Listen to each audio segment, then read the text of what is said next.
So hello everyone.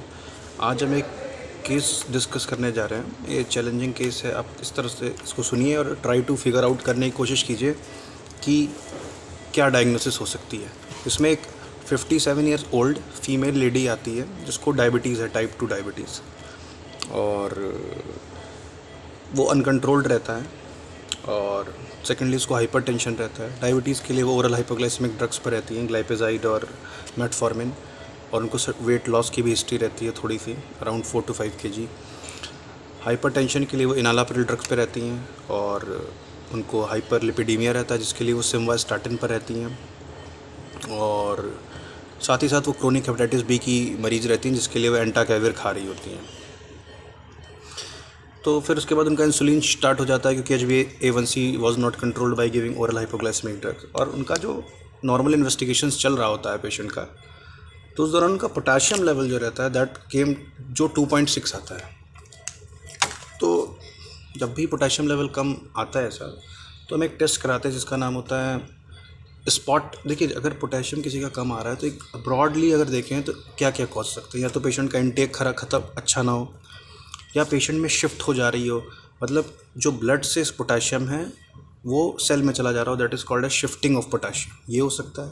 या तीसरा reason हो सकता है कि पोटेशियम लॉस हो रहा है through GI tract in the form of vomiting, diarrhoea या लैक्सेटिव लेने की वजह से, या पोटेशियम लॉस हो रहा है थ्रू यूरिन। ये सारे एक मोटे मोटे कारण हो सकते हैं जिस भी पेशेंट में पोटेशियम लेवल कम हो।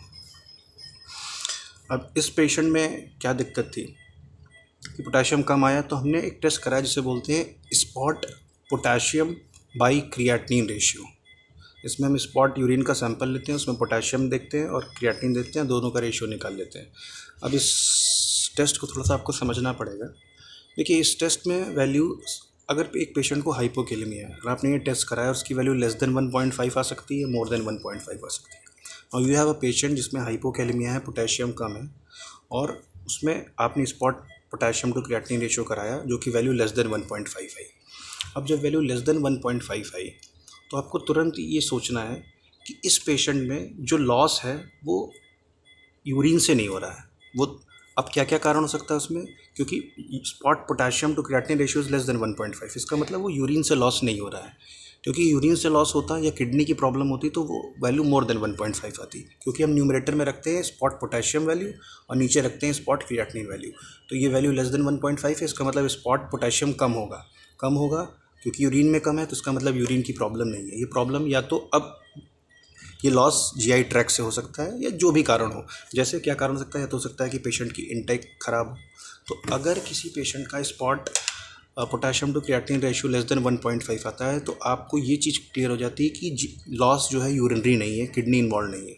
तो आप पेशेंट की हिस्ट्री लीजिए कि पेशेंट को कहीं मैलिग्नेंसी ना हो, कि पेशेंट कैकेक्सिक हो, उसका न्यूट्रिशन पेशेंट का ख़राब हो, क्योंकि कभी कभी पेशेंट का न्यूट्रिशन ख़राब होता है, वेट लॉस बहुत ज़्यादा होता है, पेशेंट कैकेक्सिक होता है, क्रोनिक कोई डिजीज़ होता है, टीबी, उसमें उसका इंटेक ही अच्छा नहीं होता, तो वो भी कॉज हो सकता है हाइपोकैलेमिया। तो वहाँ पर आप पोटेशियम इंटेक दे सकते हैं।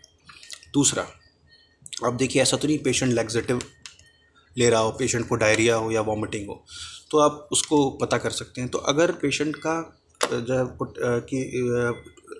Spot potassium to creatinine ratio less than 1.5 आता है, तो ये सारी डायग्नोसिस बनती है और उसको आप धीरे धीरे डिफरेंशिएट करके पहुंच सकते हैं कि एग्जैक्ट डायग्नोसिस क्या है। अगर इसमें एसिडोसिस के साथ आता है पेशेंट, तो इसका मतलब उसको generally the loss is from the GI tract in the form of diarrhoea और लैक्सेटिव अब्यूज़ हो रहा होगा, तो आप उसको बंद करा सकते हैं। डायरिया के लिए आप ट्रीटमेंट कर सकते हैं।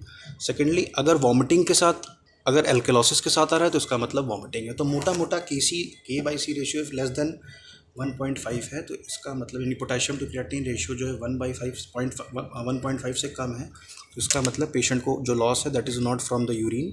तो जीआई लॉस हो सकता है in the form of laxative और डायरिया, तो एसिडोसिस के साथ प्रेजेंट करेगा। वॉमिटिंग कॉज हो सकती है तो एल्केलोसिस के साथ प्रेजेंट करेगा।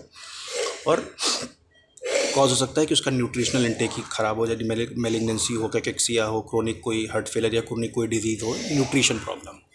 दूसरा आपका केस हो सकता है कि potassium to creatinine ratio is more than 1.5। ऐसे केस में आप पेशेंट को दो पार्ट में तोड़ देंगे, एक पेशेंट जिनमें हाइपर टेंशन है, एक पेशेंट जिनमें हाइपर टेंशन नहीं है। जिन पेशेंट में हाइपर टेंशन नहीं है उनको आप फिर दो पार्ट में तोड़ देंगे, एसिडोटिक पेशेंट और एल्केलोटिक पेशेंट। तो अब आपने मोटा मोटा जब भी के बाई सी यानी मैं स्पॉट पोटेशियम बाई क्रिएटिनिन को के बाई सी रेशियो बोलूँगा। तो K by C ratio if more than 1.5 patient has normal blood pressure, तो उसको दो पार्ट में तोड़ दिया, एसिडोटिक एंड एल्कलॉटिक। अगर पेशेंट एसिडोटिक है तो दो डिफरेंशियल डायग्नोसिस बनती है, renal tubular acidosis type 1 and 2 और दूसरा डायबिटिक कीटोसिडोसिस। अगर पेशेंट एल्कलॉटिक है तो अब आपकी फिर तीन डायग्नोसिस बन सकती हैं, that is diuretic use, Gitelman syndrome and Bartter syndrome. तो K by C ratio more than 1.5, normal blood pressure, acidosis, दो diagnosis, RTA that is renal tubular acidosis, diabetic ketoacidosis. If alkalotic, then three diagnosis, that is diuretic use, Zettelmann syndrome, Bartter syndrome. Now next category of patient जिसमें K by C ratio is more than 1.5, लेकिन यहाँ पर patient में hypertension के साथ आया है, तो यहाँ पे 6-7 डायग्नोसिस बन सकती है। पहली कंजेनाइटल एड्रेनल हाइपरप्लेजिया, दूसरी हाइपर एल्डोस्टेरोनिज्म, तीसरी कशिंग सिंड्रोम, चौथी मिनरलोकॉर्टिकॉइड्स एक्सेस, पांचवी रीनल आर्टरी स्टेनोसिस। ठीक है, तो या लिडल सिंड्रोम जो होता है LIDDLE सिंड्रोम। तो ये 6 डायग्नोसिस बन सकती हैं। फिर से मैं रिपीट कर देता हूँ कि अगर patient K by C ratio more than 1.5, hypertension के साथ है और साथ ही साथ पेशेंट में मेटाबॉलिक एल्कलोसिस भी है, तो डायग्नोसिस बन सकती है congenital adrenal hyperplasia, Cushing syndrome, mineralocorticoids excess, then आपका कुशिंग सिंड्रोम, सॉरी एक बार फिर से रिपीट करता हूँ, K by C ratio more than 1.5 with metabolic alkalosis with hypertension, तो आपकी डायग्नोसिस बन सकती है कंजेनाइटल एड्रेनल हाइपरप्लेजिया, देन आपका mineralocorticoid excess, Cushing syndromes, aldosterone hyper aldosteronism, renal artery stenosis and Liddle syndrome, ये सब डायग्नोसिस बन सकती है। ठीक है, तो ये इस तरह से के बाई सी रेशियो जो होता है यानी आपका फ़ायदेमंद होता है हाइपोकैलेमिया के केस में। तो जो ये पेशेंट हमारे पास आई, तो इसको जब हम लोगों ने एग्जामिन किया तो इसमें हमने ट्रंकल ओबेसिटी पाई। आपको पता है ट्रंकल ओबेसिटी मतलब पेशेंट में fat was deposited in the trunk area, मतलब अपर चेस्ट में था और एब्डोमेन के एरिया में ज़्यादा ओबेसिटी थी और बाकी जो लिम्स थे, लिम्स में ओबेसिटी कम थी, मतलब फैट डिपोजिशन कम था। तो ये थी। अब जब इसका के बाई रेशियो करवाया गया तो के बाई सी रेशियो इसका आया 8, दैट वाज मोर देन 1.5। तो अब हमने क्यों सोचा कि इसको कशिंग सिंड्रोम हो सकता है, क्योंकि इसका जो के बाई सी रेशियो था वो 1.5 से ज़्यादा था, ABG में मेटाबॉलिक एल्केलोसिस था, तीसरा पेशेंट हाइपोकैलेमिक थी, चौथा पेशेंट में ट्रंकल ओबेसिटी थी। तो ये 4 कारणों की वजह से भी हमको लगा कि इस पेशेंट में कशिंग सिंड्रोम हो सकता है। तो देखिए कैसे के बाई सी रेशियो से हमने आइडिया लगाया, क्योंकि के बाई सी रेशियो ज़्यादा था, पेशेंट में K by C ratio was more than 1.5, patient metabolic alkalotic थी, तो हमने उसके 6 डायग्नोसिस सोची और ट्रंकल ओबेसिटी की वजह से हमें और हाइपरटेंशन होने की वजह से हमारी डायग्नोसिस थोड़ा कशिंग सिंड्रोम की तरफ हमने सोचना शुरू कर दिया। तो मैं फिर से रिपीट करता हूँ, हमने कशिंग सिंड्रोम इसलिए सोचा क्योंकि K by C patient hypertensive थी, ट्रंकल ओबेसिटी थी, तीसरा K by C ratio was more than 1.5 और उसके बाद चौथी कॉज थी, फोर्थ कॉज था कि पेशेंट हाइपोकैलेमिक था। तो हमने फिर इसका जो है सेरम कॉर्टिसोल लेवल करवाया, 8 AM कॉर्टिसोल लेवल। तो नॉर्मल 8 AM कॉर्टिसोल जो वैल्यू होती है दैट इज़ 7 to 25 माइक्रोग्राम पर DL होती है और इस पेशेंट में वो अराउंड 44 थी, तो इससे हमारी डायग्नोसिस और थोड़ा सा फेवर मिला। फिर हमने फ्री यूरिन कॉर्टिसोल लेवल करवाया, तो उसकी वैल्यू 413 मिलीमोल्स पर लीटर तक नॉर्मल लेते हैं, 50 से 413 मिलीमोल्स पर लीटर, वो value I 1800, that is around 6 times बढ़ी हुई। तो हमें लग गया कि भाई ये जो है पेशेंट में कुशिंग है, पेशेंट में कॉर्टिसोल बढ़ा हुआ है। अब हमें ये जानना था कि ये जो कॉर्टिसोल लेवल है ये आपका भाई एड्रिनल ग्लैंड से आ रहा है कि पिट्यूटरी ग्लैंड से आ रहा है। तो फिर हमने आप क्या कि डेक्सामेथासोन सप्रेशन टेस्ट कराया। आप सबने सुना होगा डेक्सामेथासोन सप्रेशन टेस्ट क्या होता है। देखिए इसमें 2 टेस्ट होते हैं, पहला होता है low dose dexamethasone suppression test, high dose dexamethasone suppression test. इसको समझने के लिए आपको समझना पड़ेगा कि देखिए कि कॉर्टिसोल सीक्रेट कैसे होता है। कॉर्टिसोल देखिए सबसे पहले हाइपोथैलेमस से कॉर्टिकोट्रोपिन रिलीजिंग हार्मोन सीक्रेट होता है, वो एक्ट करता है पिट्यूटरी ग्लैंड पे, वहाँ से ACTH सीक्रेट होता है, that is adrenocorticotropic releasing hormone. तो ACTH जब सीक्रेट होता है फिर वो एक्ट करता है एड्रेनल ग्लैंड पर, एड्रेनल ग्लैंड सीक्रेट करता है कॉर्टिसोल। अब हम इसमें डेक्सामेथासोन सप्रेशन टेस्ट में क्या करते हैं, पहले हम 1 mg डेक्सामेथासोन देते हैं। जब 1 mg डेक्सामेथासोन देते हैं तो ये क्या करता है, अगर एक नॉर्मल आदमी है तो उसमें क्या करता है, ये एक्ट करता है एसी पिट्यूटरी पर और वहाँ से ACTH का सिक्रेशन कम कर देता है। तो ACTH का सिक्रेशन जब कम हो जाता है तो फिर वो एड्रिनल ग्लैंड का स्टिमुलेशन कम हो जाता है, तो कॉर्टिसोल कम हो जाता है, तो उस पेशेंट में आपको कॉर्टिसोल लेवल डिक्रीज हो जाता है। तो इन नॉर्मल पेशेंट, अगर आप एक नॉर्मल पेशेंट होगा उसमें आपने डेक्सामेथासोन दिया तो वो पिट्यूटरी ग्लैंड पर ऐड करेगा, वहाँ से ACTH सिक्रेशन कम हो जाएगा। ACTH सिक्रेशन जब कम हो जाएगा तो फिर वो एड्रिनल ग्लैंड को एक्टिवेट नहीं करेगा। एड्रिनल ग्लैंड जब एक्टिवेट नहीं होगा तो कॉर्टिसोल नहीं लेगा, तो कॉर्टिसोल कम हो जाएगा। तो मतलब एक नॉर्मल आदमी में low dose dexamethasone suppression test का रिजल्ट ये आएगा कि कॉर्टिसोल लेवल घटा हो जाएगा। लेकिन एक ऐसा आदमी जिसमें कॉर्टिसोल लेवल बहुत ज़्यादा है, उन केसेस में जो ये आप डेक्सामेथासोन देंगे वो एड्रिनल ग्लैंड पर वो पिट्यूटरी पर एक्ट करेगा, लेकिन वो ACTH सिक्रेशन डिक्रीज नहीं करा पाएगा, तो पेशेंट में कॉर्टिसोल लेवल बढ़ा हुआ ही आएगा।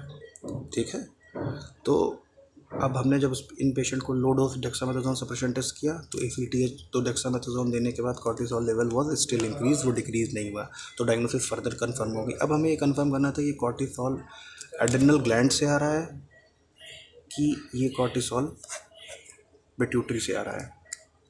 तो उसके लिए फिर हम हाई डोज डेक्सामेथासोन टेस्ट कर देते हैं। High dose dexamethasone suppression test में 8 mg डेक्सामेथासोन देते हैं और ये डेक्सामेथासोन जाता है पिट्यूटरी ग्लैंड पर ऐड करता है, ACTH का सिक्रेशन को कम कर देता है। अब मान लीजिए पेशेंट को 2 केस सिनेरियो लीजिए, एक पेशेंट को पिट्यूटरी एडिनोमा है। पिट्यूटरी एडिनोमा होगा तो डेक्सामेथासोन जाके पिट्यूटरी पर ऐड करेगा, ACTH सिक्रेशन कम कर देगा, कॉर्टिसोल लेवल कम हो जाएगा। ठीक है, अगर दूसरा केस है पेशेंट को जो है एड्रिनल एडिनोमा है, तो एड्रिनल ग्लैंड में ट्यूमर है, तो ये डेक्सामेथासोन जाएगा, ACTH सिक्रेशन पिट्यूटरी पर ऐड करेगा, ACTH सिक्रेशन कम करेगा, लेकिन क्योंकि कॉर्टिसोल तो एड्रिनल से आ रहा है तो एड्रिनल तो कंटिन्यू करा रहेगा सिक्रेशन, तो ऐसे पेशेंट में कॉर्टिसोल लेवल बढ़ा हुआ ही आएगा। तो अगर high dose dexamethasone suppression test का मतलब ये आपने दिया 8 mg डेक्सामेथासोन, उसके बाद कॉर्टिसोल कम नहीं हुआ, that means it is a tumour is from, tumour का जो ओरिजिन है जो कॉर्टिसोल सिक्रेट कर रहा है दैट इज़ एड्रिनल। सप्रेस हो गया तो दैट मीन्स जो ट्यूमर है दैट इज़ अ सोर्स है कॉर्टिसोल का, that is pituitary gland adenoma. इस लेडी में जब हमने डेक्सामेथासोन सप्रेशन टेस्ट किया हाई डोज, तो कॉर्टिसोल लेवल जो कि इनिशियली 44 था और नॉर्मली 7 से 25 माइक्रोग्राम पर DL होती है, वो 44 से 12 आ गई, दैट इज़ 71% डिक्रीज़ हो गया। और 71% डिक्रीज़ होने का मतलब कि that means the site of cortisol secretion is in the pituitary gland, that is pituitary adenoma. एक मिनट, ठीक है, पिट्यूटरी एडिनोमा, पिट्यूटरी एडिनोमा है। तो अब हमें ये डायग्नोसिस बन गई थी कि हमने ये भी डायग्नोस कर लिया कि कॉर्टिसोल बढ़ा हुआ है, कुशिंग डिजीज़ है, प्लस हमने ये भी डायग्नोस कर लिया कि सोर्स इज पिट्यूटरी। अब now what we have to do, हमें इसे कंफर्म करना था। कंफर्म करने के लिए we have done an MRI। जब हमने MRI किया तो उसमें हमें मैक्रो एडिनोमा मिला, 3 सेंटीमीटर से ऊपर मैक्रो बोलते हैं, 3 सेंटीमीटर से नीचे माइक्रो एडिनोमा। तो it was a functional macro adenoma, और ये मैक्रो एडिनोमा पिट्यूटरी ग्लैंड के स्टॉक पे था, जो कि बोथ लेफ्ट और राइट दोनों कैवर्नस साइनस को भी इन्वेड कर चुका था। और लेफ्ट साइड की जो कैवर्नस साइनस में इंटरनल कैरोटिड आर्टरी होती है, जब हमने कोरोनल सेक्शन देखा, क्या कहते हैं आप, MRI का, तो उसमें देखा कि जो लेफ्ट कैवर्नस साइनस में जो इंटरनल कैरोटिड आर्टरी है वो टोटली इनकास्ट मतलब होता है कि पूरी तरह से उसको घेर रखा था इसने। फिर उस पेशेंट की इंडोस्कोपिक ट्रांसनाइडल सर्जरी हुई। पूरा ट्यूमर बाहर नहीं निकाला जा सका था क्योंकि आपको पता है लेफ्ट साइड के कैवर्नस साइनस के इंटरनल कैरोटिड आर्टरी को पूरा इनकास्टमेंट कर रखा था। तो फिर जब सर्जरी के कुछ दिनों बाद कॉर्टिसोल लेवल कराया तो वो 44 से 24 आ गया ऑन द हायर साइड, और ये एक्सपेक्टेड भी था क्योंकि पूरा ट्यूमर बाहर नहीं निकाला गया था। तो फिर ऐसे पेशेंट को, फिर जब जो पेशेंट में पूरा ट्यूमर नहीं निकाल पाते हैं जो कि कॉर्टिसोल सिक्रीट कर रहा था होता है, तो ऐसे कशिंग के डिजीज़ पेशेंट को हम लोग कीटोकोनाजोल और कैबरगोलिन देते हैं। तो उसको कीटोकोनाजोल 100 mg BD स्टार्ट किया गया और कैबरगोलिन 0.5 mg ट्वाइस वीकली दिया गया। तो कीटोकोनाजोल एक्चुअली क्या करता है, ये 11 बीटा हाइड्रोक्सिलेज डेफिशिएंस एंजाइम को इनहिबिट करता है और 17-20 लाइज एंजाइम को इनहिबिट करता है, जिसकी वजह से कॉर्टिसोल लेवल कम हो जाता है। तो जिन पेशेंट में कंप्लीट रिमूवल नहीं हो पाता है कॉर्टिसोल सिक्रेटिंग ट्यूमर्स का, उनको ये पोस्ट ऑपरेटिवली चलता है। तो उस पेशेंट को फिर ये दिया गया, उसके बाद उसका कॉर्टिसोल लेवल 18 हो गया। आफ्टर 1 ईयर फिर उसके बाद उस पेशेंट को gamma knife stereotactic gamma knife surgery हुई, जिसके पास से ऑलमोस्ट और रिमूव हो गया उसका ट्यूमर। और उसके बाद फिर और कॉर्टिसोल लेवल जो है उसका ATM कॉर्टिसोल लेवल अराउंड 12 आ गया। और 12 आ गया। और फिर उसके बाद कीटोकोनाजोल की डोज भी 100 mg BD से 50 mg BD कर दी, और कैबरगोलिन 0.5 जो है चलती रही ट्वाइस वीकली। अच्छा, तो ये था पेशेंट टोटली, तो it was a very good case. तो थैंक्स, फिर मिलेंगे किसी और केस के साथ।